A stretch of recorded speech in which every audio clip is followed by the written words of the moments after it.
हो जाते हैं स्तुति, क्योंकि उनका नाम स्मरण करने से नामी को नाम की बड़ी चिंता रहती है। नाम बदनाम न हो, ये नामी को बहुत चिंता रहती है। और भगवान राम से बड़ा राम का नाम, ये तो हम सब जानते हैं, सुन रखा हमने कि राम से बड़ा राम का नाम। जब समुद्र में पत्थर तैर रहे हैं, जिस पत्थर के ऊपर राम नाम लिखा हुआ है ना, वो पत्थर तैर रहे हैं। उन पत्थरों को तैरते हुए देखकर राम जी मन में विचार करते हैं कि ये रीछ बंदर इतनी मेहनत कर रहे हैं, परिश्रम कर रहे हैं और राम राम लिख रहे हैं और वो पत्थर तैर रहे हैं। एक काम करूं, अगर ये इतना परिश्रम करने पर पत्थर तैर रहे हैं तो मैं एक पत्थर को स्पर्श कर लूं और पत्थर फेंके और वो अगर तैरने लग जाए तो कम से कम इतना लिखने का समय बच जाएगा और जल्दी से समुद्र के ऊपर पुल बन जाएगा।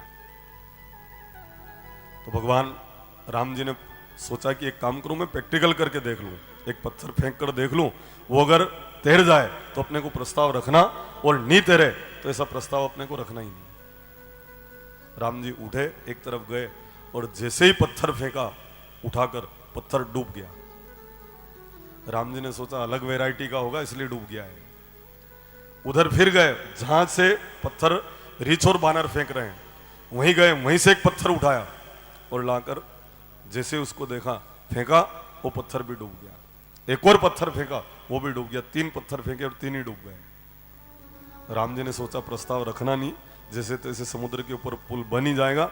और जैसे ही वो वापस पलटे, ने पीछे देखा तो हनुमान जी महाराज खड़े हैं। राम जी ने पूछा हनुमान कब से खड़े हो? हनुमान ने कहा पहला पत्थर फेंका तब से खड़ा हूं। आपने पहला पत्थर फेंका ना, तभी से खड़ा हूं।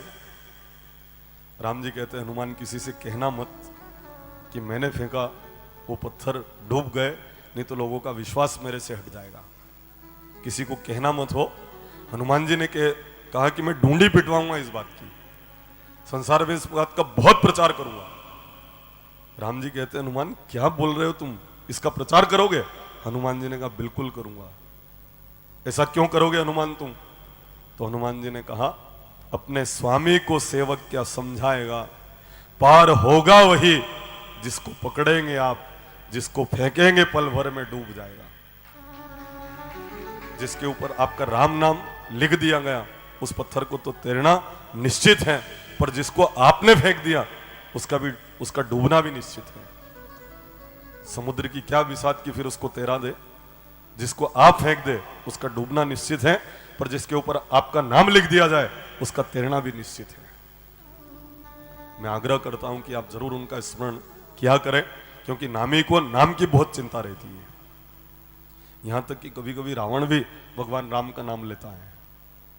हम भी तो लिया करें, कभी कभी रावण भी एकांत में बैठ कर लेता है। नहीं विश्वास करते हो?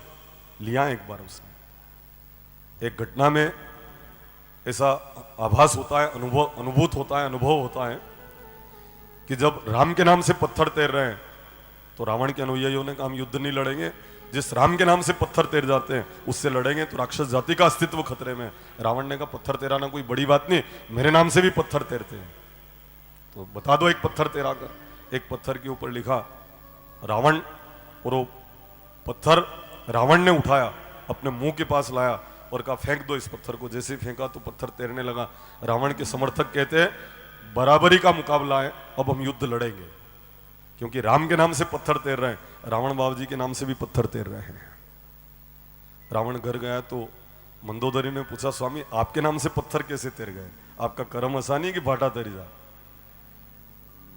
पूरी दुनिया किसी व्यक्ति के लोहे को मान ले, पर 3 लोग एकदम उस व्यक्ति को मानते नहीं है। एक तो खुद की पत्नी, हाँ हाँ जानो मुंह था ने 30 साल थी था मेरे रह रही हूं, आदि आदि बहनों मैं आपकी बात नहीं कर रहा हूं। उस व्यक्ति का लोहा पूरा संसार मान ले, पूरी दुनिया थूक दे दे, पर खुद की पत्नी एकदम उस व्यक्ति को स्वीकार नहीं करती है। एक तो पत्नी, दूसरा पड़ोसी। पड़ोसी भी उस व्यक्ति को महापुरुष के रूप में स्वीकार नहीं करेगा। अरे क्या धोख देते हो तुम, मैं जानता हूं हवेर पहले उठी मंजन करे हो, तो क्या महापुरुष मंजन नहीं करेंगे क्या? तीसरा, खुद के परिवार के लोग। पूरी दुनिया मान ले पर खुद के काका बाबा के नहीं मानेंगे। अरे ये तो काल परसों का है, वास्तविक तो मैं हूं।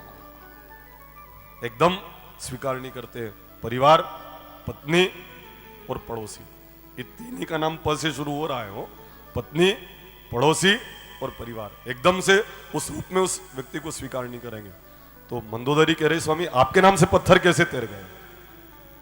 अरे मेरा प्रभाव था। नहीं स्वामी, आपने कोई ना कोई चालाकी की होगी। कोई चालाकी नहीं, तो पत्थर पोला होगा। मंदोदरी ने कहा नहीं, पत्थर पोला भी नहीं था। फिर तैर कैसे गया? रावण ने कहा तेरा कान इधर ला, मैं बताता हूं पत्थर तेरा कैसे। फुसफुसा कर रावण ने कहना शुरू किया, न तो पत्थर पोला था, न उसके ऊपर कोई रसायन मैंने लगाया था, अपितु जिस पत्थर के ऊपर मैंने रावण नाम लिखवाया, उस पत्थर को उठाया, मेरे मुंह के पास लाकर मैंने कहा पत्थर तू नहीं तेरे तो तेरे को राम जी की सौगंध है।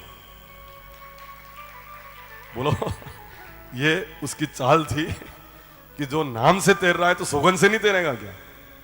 जब रावण भी एकांत में बैठकर नाम लेता है, तो हम तो सार्वजनिक कथा में बैठकर उन प्रभु का यशोगान करेंगे, राम और श्याम दोनों का स्मरण करेंगे।